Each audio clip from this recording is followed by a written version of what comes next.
Kung pag-uusapan natin ang kayamanan, posibleng kayamanan na itong nahukay o nakuha ni ka-treasure hunter. Ano kaya ito? Anong klaseng kayamanan ito? Ito po ang ating pag-uusapan ngayong topic.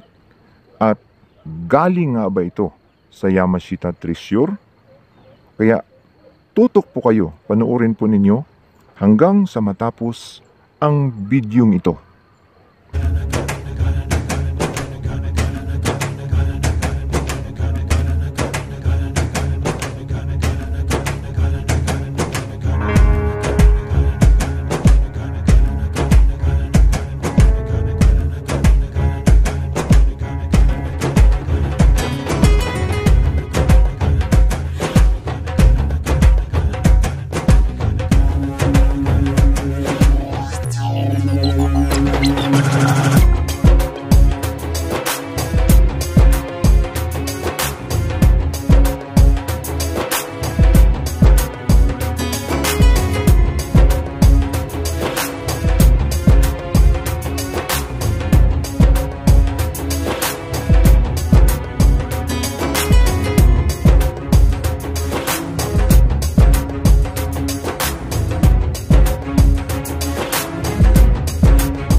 Magandang araw po sa inyong lahat, mayong adlaw sa inyong tanan diha sa Kabisayaan o Kamindanawan. May adgid na adlaw sa inyo tanan dira sa Bacolod kag Iloilo sa akon mga kauturan. Naimbag na aldaw kada kayo amin mga kakabsat tayo na mga Ilocano. Assalamualaikum warahmatullahi ta'ala wa barakatuh. Luzon, Visayas, Mindanao, tayo na naman po ay magbabalik sa isa na naman pong napakagandang topic natin pong pag-uusapan ngayon. At ito nga po ay ang isa na namang natagpuan na posibleng kayamanan na naman ito, no? At ito nga ay ating pag-uusapan kung saan ito nanggaling at posibleng ito ay makapagbago sa buhay ni ka-treasure hunter kapag ito ay isang uri ng precious stones. Pero bago natin pag-usapan ito, tayo po muna ay magpapasalamat sa lahat po ng ating mga tagapanood, mga subscribers, buzzers, haters, sa patuloy po ninyong pagko-comments, pagsuporta po sa aking mga videos, no? Maraming salamat po ulit. At sa lahat po ng hindi pa nakapag-subscribe, pakipindot na lamang po ang subscribe button sa ibaba at ang notification bell para updated po kayo sa mga i-upload kong videos, no? So tayo nga po ay patuloy sa atin pong pagbabahagi ng mga kaunting kaalaman tungkol po dito sa mga kayamanan na itinago, ibinaon po sa iba't ibang lugar sa bansang Pilipinas. At pilit natin itong tinutuklas sa abot po ng ating makakaya, no? So bago tayo tumungo dyan, no, mayroon po tayong ipaabot sa atin pong mga kababayang taga-subaybay, no? Sa lahat po ng mga nagko-comments tungkol po doon sa mga na-post natin na related sa sports, nagtatanong sila bakit ganun na Yamashita treasure hunting ang atin pong mga topics, bigla na lang mayroong sports, no?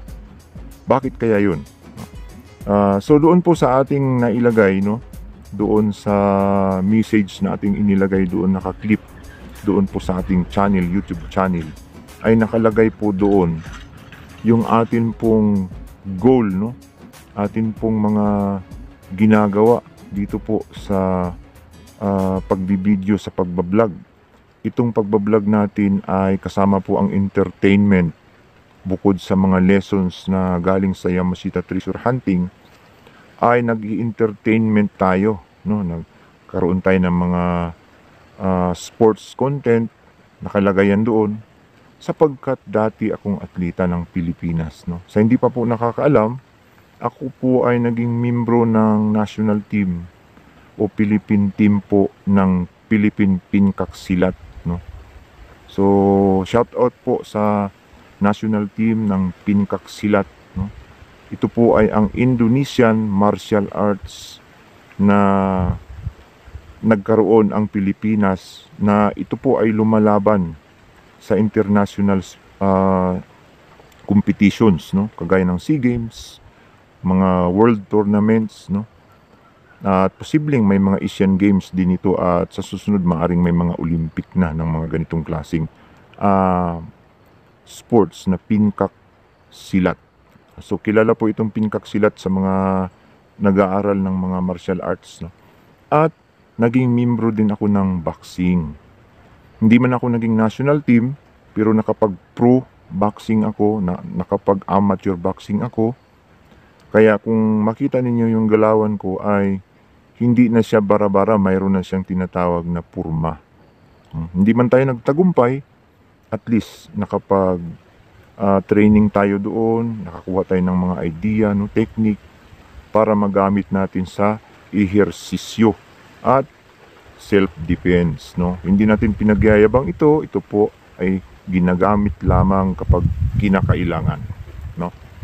At hindi lang yan, kaya mayroon din tayong judo, kasing naging membro din ako ng national team ng Philippine Judo, no. So sa mga national team po ng judo team, lalong-lalo na po kay Sir Magats, no, Magata, Milvin Magata, na nasa United States of America ngayon, shout out po sa iyo. Yan po ay ang naging coach ko, yung kanya pong asawa na nawala na dito sa mundong ibabaw. Kay Coach Gorosby, shout out po sa iyo. Danilo Gorosby, naging coach ko po yan sa national team nung ako po ay naging membro ng training pool, no.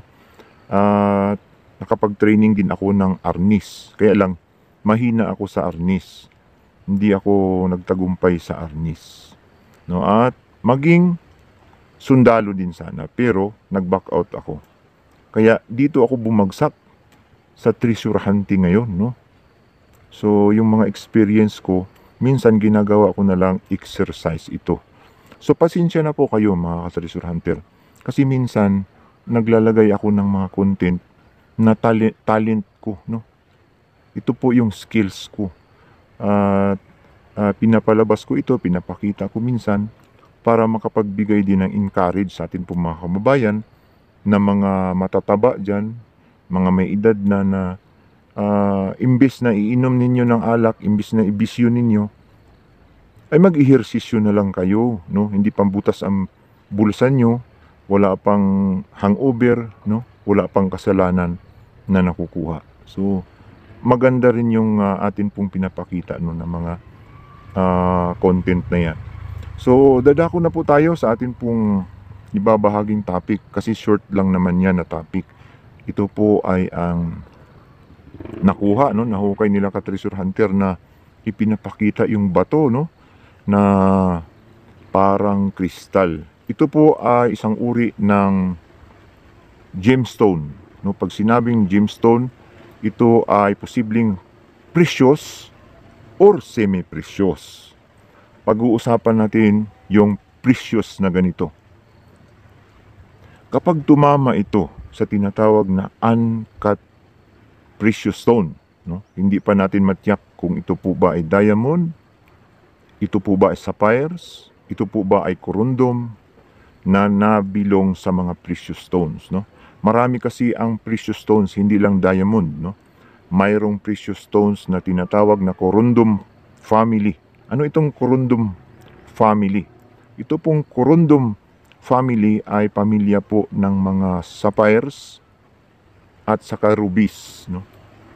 Ang mga rubies ay hindi lamang pula or pink, red pink ang kulay, may mga iba't iba rin na kulay ang mga rubies at nalalaman lamang ito sa tinatawag na gemologist testing or laboratory testing para makita kung ano yung content na nakapaloob doon sa kristal. So hindi po ito nakikita lang sa mata o sa rock identifier applications na nasa cellphones. Sinungaling po yun, hindi po totoo yun yung mga rock identifier. Kasi ang mga bato ay may mga magkaparihas ang itsura, parihas ang kulay. Kahit sa diamonds ay hindi mo basta ma-identify lang sa mata kasi sa kulay ay magkaparihas pero magkaiba ng content yung tinatawag na mineral compositions, no? Kung ano yung nakapaloob doon na mineralis sa loob ng bato. So sa atin pong makikita, no, Ito po ay uncut, hindi na process, hindi na putol, hindi na pakialaman at halatang ito ay nabaon pa sa lupa kasi may dumi. May dumi yung pitan. So maaring ito ay nahukay mula sa Yamashita Treasure, no? Kung sakali man na ito ay nahukay, ay posibleng precious stone ito. Kasi hindi naman nagtatago ang mga Japanese Imperial Army ng mga mumurahing uri ng mga bato, no? Kasi ang mga batong kanila pong kinuha mula sa Southeast Asian ay mga billion, no? Billion, may $1,000,000, no? Na mga precious uncut stone. Kasi pag nagtago sila ng maliit, aanhin nila yun na hindi nila mapapakinabangan. So ang tinatago nila ay mga malalaki na pwede nilang mapakinabangan sa pagbili ng mga equipment sa pakikipagdigma. Maibenta nila, pwede nilang maibili ng mga sandata sa Germany o sa iba't ibang lugar sa buong mundo. So hindi naman nakakabili ang mga walang kwentang mga precious stones, no, na mga mumurahin. So kapag ito ay nakuha nga mula sa Yamashita Treasure, may mga markers, sign, ito ay mahal na klase na bato, no? Precious stone talaga ito. At kung kanyang ipinapakita lamang ito, no, at nakuha niya ito, nabili niya ito sa online mula po sa mga bilihan ng gemstones. Kasi ang gemstones, nakuha din yan sa lupa, no? Marami kasi ngayon ang naglilipana ng mga semi-precious stones, no? Kagaya ng mga quartz, no? Smoky quartz, no? Clear quartz, marami, mga red quartz, mga pink quartz, mga orange quartz, green quartz, na kung saan halos kaparihas ang kulay nito, halos kaparihas ang itsura nito, no? Malalaman lamang natin, no, na ito po ay legit diamond, no? Ano ang mga palatandaan na ito ay uncut precious diamond? Ito ang mahalaga, no? Dapat tandaan ninyo ito sa lahat po ng treasure hunter. Pag nakita natin na may layers yung bato, no? May mga cracks na pahaba, may layers, no? At hindi siya makinis na parang rough, no?